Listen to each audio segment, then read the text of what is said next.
ប៉ុន្តែខ្ញុំវាដោនឡូតរួចហើយអញ្ចឹងចូលមកពី380នេះ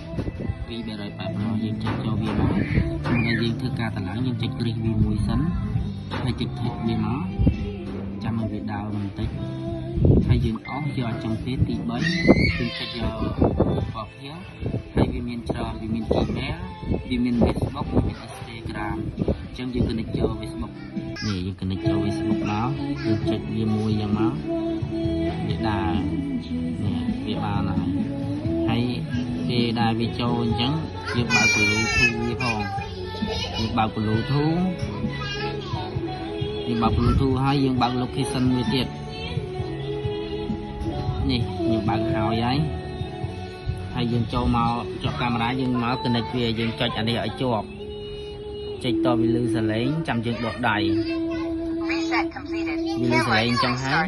យើងដកដៃមកវាវិលមកជុំហើយរួចយល់អស់ចាំយើងចូលជាប់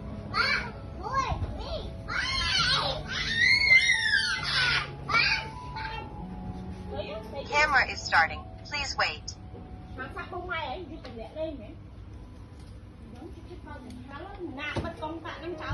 Bluetooth is ready. Please scan the QR code on the camera and wait for the connection.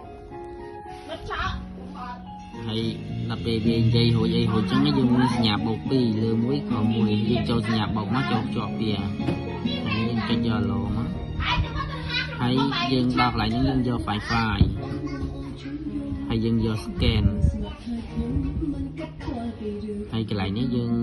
បំពេញលេខនេះលេខ Wi-Fi យើងបំពេញហើយនេះជួ Wi-Fi លើហើយយើងចុចខាងក្រោមនេះមកហើយយើងចុចអានេះមួយមកយើងយក QR code នេះឲ្យកាមេរ៉ា scan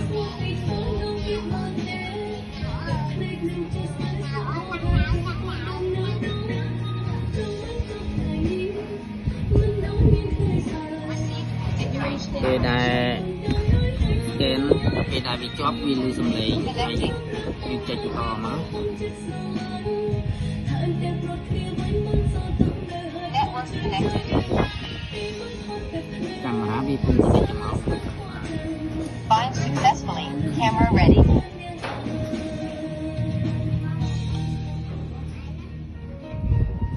ហើយកន្លែងនេះគេឲ្យដាក់ឈ្មោះយើងរើសឈ្មោះមួយមកយើងពេញចិត្តមួយណាយើងដាក់មួយនឹងមកហើយខ្ញុំឧបមាថាយកមួយនេះចោះ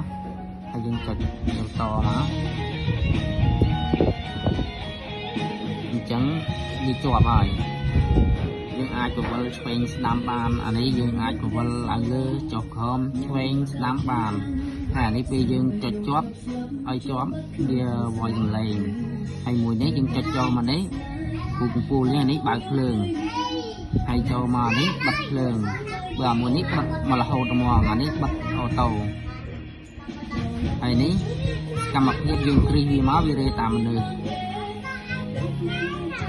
ហើយចង់ស្ដាប់ voice សំឡេងពីកាមេរ៉ាមកវិញយើងចុចមកដល់ទៅហ្នឹងយើងបើកនេះមកឮសំឡេងពីកាមេរ៉ាចូលពីកាមេរ៉ាចូលអាបច្រាស់ហើយអានេះរូបភាពបច្រាស់អញ្ចឹងយើងចុចអានេះមកវាត្រឡប់រូបភាពឲ្យយើងហើយ